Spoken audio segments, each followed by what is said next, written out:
Second important technique in strain improvement program is recombination. So the first one we have already studied, that is mutation and selection, and the second one is recombination. As the name indicates, recombination means recombination of genes.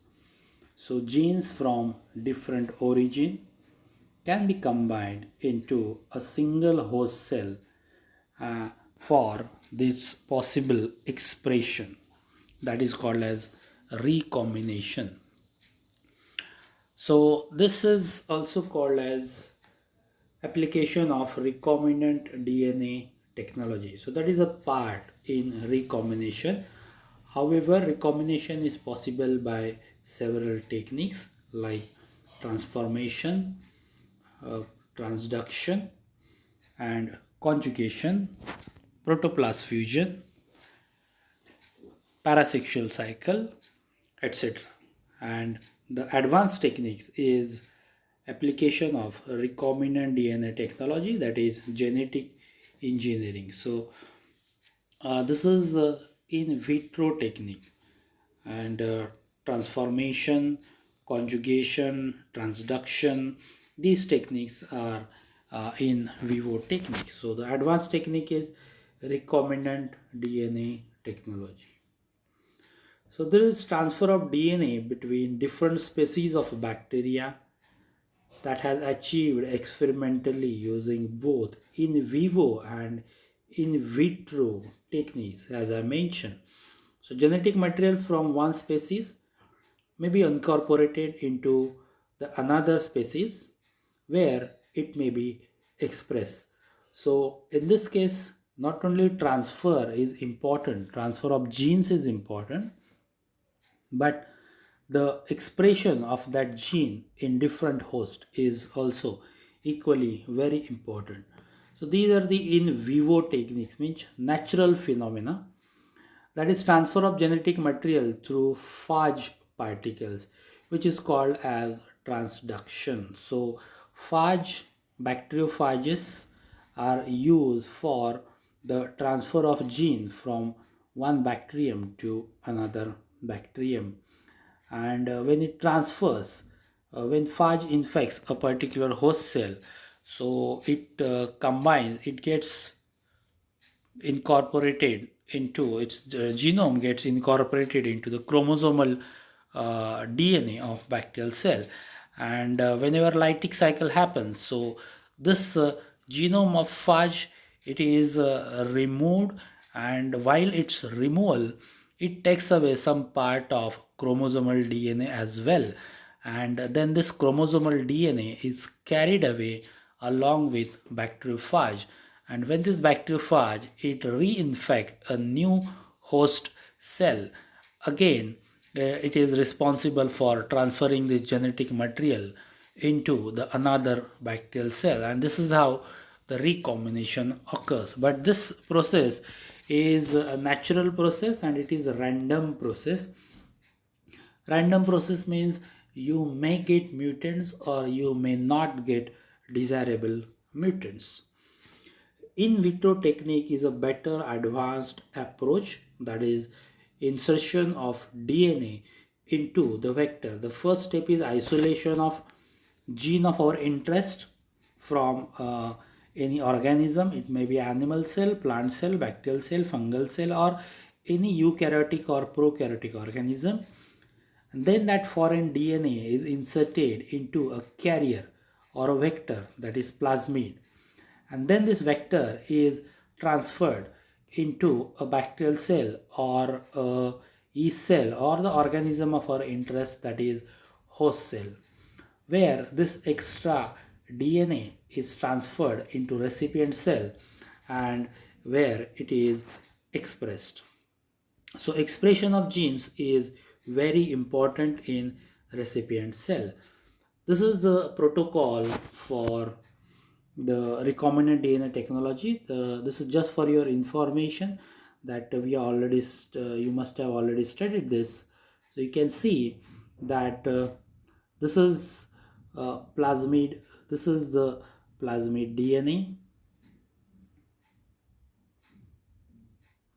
Plasmid DNA is a carrier one, and this is the gene of our interest, that is uh, foreign DNA. So this foreign DNA has sites on its DNA. They are called as restriction sites. So in this case, just for an example, EcoR1, which is a restriction endonuclease, which recognizes these sites, which is restriction endonuclease, which is obtained from E. coli. That is why it is called as EcoR1. So it identifies specific sites here on foreign DNA, as well as it identifies that particular site on plasmid DNA. So this will leads to, so site means this will form the ends where there is possibility of insertion of this foreign DNA into this plasmid DNA. So with the help of EcoR1 in this case, both the DNA are digested so that it will break open this plasmid into this structure, a linear form. Initially it is circular, now it is linear. Then you have this foreign DNA, linear foreign DNA.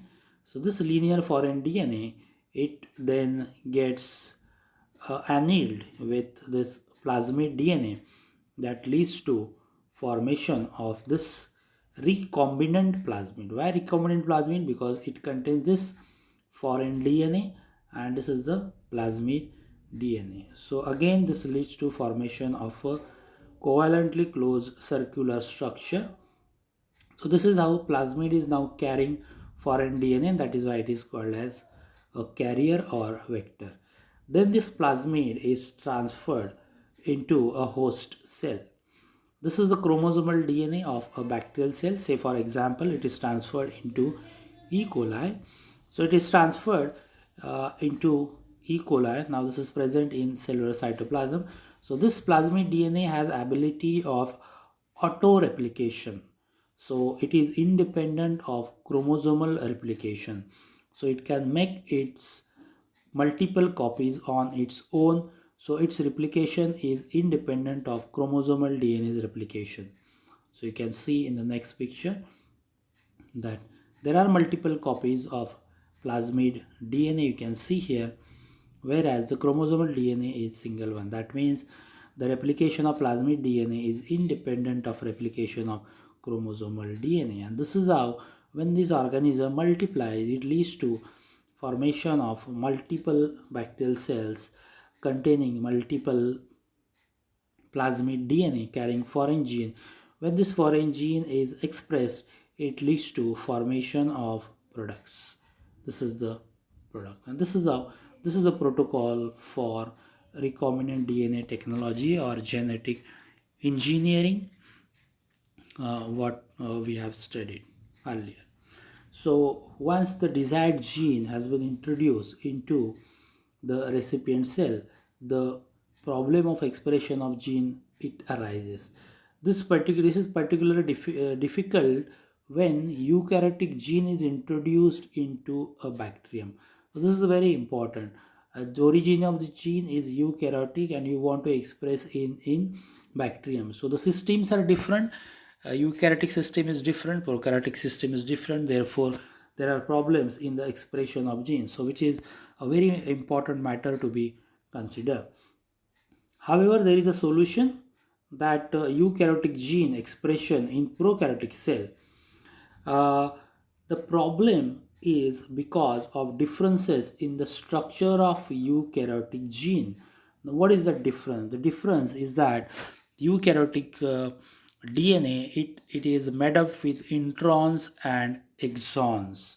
So introns means non-coding segments of DNA and exons means the genes. So these genes are associated with introns, that means non-coding DNA fragments. So these are responsible for or this creates difficulty in the expression, that is formation of mRNA, is not carried out. So there are two approaches that have been adopted to construct eukaryotic genes in prokaryotic form. That is the expression. The first step is to synthesize DNA corresponding to the primary structure of protein product of gene. That means if the protein product is available, the primary structure of protein is available. So understanding its sequence of amino acids, the back calculations can be done for the construction of a DNA, because we have already studied genetic code. So you will understand this, that from a primary, so like we have studied transcription and translation, that is from DNA to protein, but the back process, artificial process, is also possible. We can go from protein, that is peptide amino acid sequence, to construction of DNA. That is the one way. Although this method is suitable for only for the construction of genes coding for small peptides. So it is possible if the structure, protein structure, is structurally complex, then it is very difficult to construct DNA. So it is only possible in case of small peptides. Uh, Atakura et al. In 1977, they synthesized a gene coding for human hormone somatostatin. So that was the artificial construction of gene in the laboratory, and it was successfully incorporated into E. coli where it was expressed. So this was the gene, that is genetically engineered microorganism E. coli, which received this human gene responsible for somatostatin, and it was expressed, and this is how the recombinant product was produced. Somatostatin was produced by E. coli. The alternate technique is to synthesize DNA from messenger RNA. So what we have studied so far, that the first step of transcription is there is DNA, that is gene, and then that gene is converted into mRNA through the action of RNA polymerase enzyme, and the product is called as messenger RNA. So DNA to messenger RNA.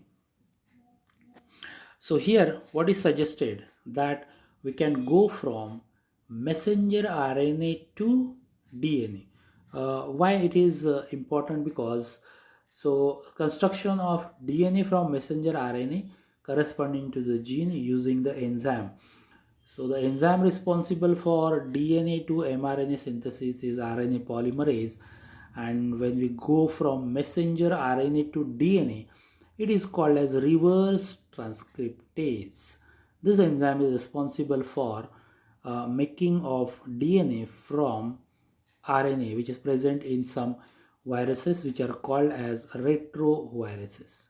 So eukaryotic messenger RNA is similar to bacterial RNA in that it does not contain non-coding segments. So the major problem in eukaryotic DNA is presence of non-coding sequences. So they are responsible for prevention of transcription when they enter into bacterial cell. So here the approach is that uh, once the mRNA is synthesized from DNA, so this mRNA undergoes splicing. There is RNA splicing. So during this RNA splicing process, the introns are removed, and only that means the non-coding segments are removed, and only the coding sequence remains in the mRNA. So if that mRNA is used for the synthesis of DNA, then we'll get a DNA without any non-coding sequences. So this is how this approach is again very useful. construction of DNA from messenger RNA that will get rid of introns, and in this form it can be transcribed by prokaryotic cell. So this is how this problem is overcome. So, this recombinant DNA technology is used to improve the strains for the production of heterologous proteins and native microbial products. What are these heterologous proteins? Heterologous proteins are non-natural proteins. That means these proteins are not naturally produced by that particular organisms, but these organisms are modified to produce these foreign proteins. So what are these foreign proteins? Say for example, a bacterial cell is producing insulin. Insulin is only produced by animal cell. However, genetic engineering technology modifies that E. coli or bacterial cell or the yeast cell Saccharomyces cerevisiae, and then that Saccharomyces cerevisiae it starts production of insulin. So in that case, it is called as a heterologous protein. So these are the foreign proteins produced by microorganisms. So the first commercial heterologous protein, the example is human growth hormone, that is HCG, which is useful for the treatment of hypopituitary dwarfism. So this is a disorder, and for the treatment of this disorder, this is the agent, that is HGH hormone. So initially the source, basically the natural source of this is it is extracted from the brains of human cadavers, म्हणजे मेलेल्या माणसाचं brain मधून ते extract करायचे. So that was the method, but there were so many problems associated with that, because there were problems in purification. This product which was obtained from the human brains, it was not pure, and it led to the development of allergic conditions, contamination, and several other problems. Along with that, the quantity of extraction was very less. So nowadays the technique has been developed that it is manufactured by fermentation by using genetically modified organisms. These are the few examples of recombinant products and their uses. We know about insulin, treatment of diabetes. This recombinant insulin was produced in 1980s, 1982 and 89. Insulin was initially extracted from the animal's blood, but again similar problems were there, that the quantity of extraction was very less. Then there were problems of contamination, there were problems of purification, there were problems of side reactions. So recombinant microorganisms were developed, where this insulin gene from animal cell was transferred into bacterial cell, and then that bacterial cell started production of this heterologous protein. This is how there are several examples. Tissue plasminogen activator, responsible for dissolving of clot, is a recombinant product. Erythropoietin, treatment of anemia. Then factor 8, treatment of hemophilia, which is a bleeding disorder. Interferon alpha, useful in the treatment of cancers, hepatitis B, leukemia, interferon B, cancer, myelotropic lateral sclerosis, genital warts. Interferons in the treatment of cancer, AIDS related problems, and osteoporosis. The last one is these are the few examples. There are many more examples of recombinant products. Hepatitis B surface antigen, the last one. So this hepatitis B surface antigen, this is produced by preparation of a genetically engineered microorganism in which the genes responsible for the synthesis of hepatitis B surface antigen are isolated, and these genes are then cloned into a plasmid. Then this plasmid is transferred into a bacterial cell or Saccharomyces cerevisiae cell, and these genes, when they are expressed in Saccharomyces cerevisiae cells, this Saccharomyces cerevisiae started production of hepatitis B surface antigen. So these antigens are then used for the preparation of hepatitis B vaccine. So what is that vaccine? It is a vaccine containing antigens, that is hepatitis B surface antigens. So HBsAg gene are expressed in Saccharomyces, and that is one of the very advanced techniques for the production of hepatitis B surface antigen. This is how the strains have been developed. The strains have been modified for the production of heterologous proteins. Of course, these proteins are produced by conventional fermentation process. The second approach is the use of recombinant DNA technology for the improvement of native microbial products. So, strain improvement for the production of native microbial products. So, this is just opposite to heterologous proteins. Native means natural products. So, if bacteria are producing different products, so the same bacterial genes are expressed into another bacterial gene or the same bacterial species, so that following its expression it will overproduce that native microbial product. So this is an attempt to improve the productivity of that particular strain. Let us see how it happens. So recombinant DNA technology has been used widely for the improvement of native microbial products. So this is called as self-cloning.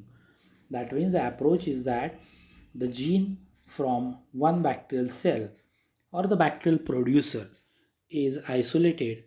That gene is isolated from its chromosome, then that chromosomal gene is cloned into plasmid, then that plasmid is transferred back into the same bacterial cell, so that in addition to chromosomal gene, that bacterial cell will have same gene in plasmid, and when this plasmid replicates into multiple copies of 5, 10, 20, then what will happen, that this bacterial cell will have now multiple copies of that particular DNA. One set is there in chromosome and other sets are there in plasmid. So this is how the number of copies of that particular gene in a single bacterial cell will increase, and it will results into increased productivity. So therefore this is called as self cloning. So as I said, I have explained you this. Let us see this with the help of a diagram. Self cloning. Suppose this is a bacterial cell which is a producer of a particular bacterial product. Say for example a type of protein or a type of enzyme. Say for example amylase enzyme or a protease enzyme. So gene responsible for this synthesis of amylase enzyme is isolated from this bacterial cell, which is a chromosomal gene. Uh, then this gene is cloned into a plasmid DNA. So this is a chromosomal DNA, the gene responsible for amylase. It is then cloned with plasmid DNA. So we understand how this plasmid DNA is cut with the help of restriction endonuclease. Then annealing of these two will result into formation of a recombinant plasmid. Now this recombinant plasmid, it contains this plasmid DNA and this gene of amylase. Then this recombinant plasmid is transferred back into the same bacterial cell which was the initial producer of amylase, from which the DNA, from which the uh, gene for amylase was isolated. So this is the same organism.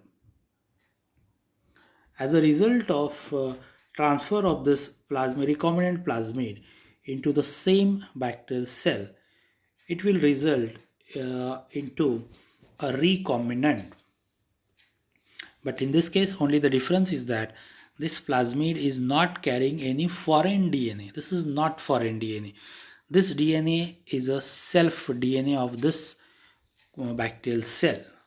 So it is not carrying any foreign DNA. So as it happens that due to autoreplication, the plasmid DNA, it will multiply, and along with that the uh, chromosomal DNA, small gene of amylase, it will also uh, multiply, it will replicate. So this will result into multiple copies of amylase gene into a single cell. Multiple copies, definitely it is going to affect the productivity, that means the synthesis of amylase. So when these genes are expressed, there will be more and more synthesis of amylase in them. When this organism is used in the fermentation process, of course the fermentation process will leads to the multiplication, and there will be multiplication of plasmid in the single cell. There will be multiplication of such bacterial cells holding plasmid DNA, and its multiplication will leads to the increased production of amylase enzyme or the native protein. So this is the approach of self cloning.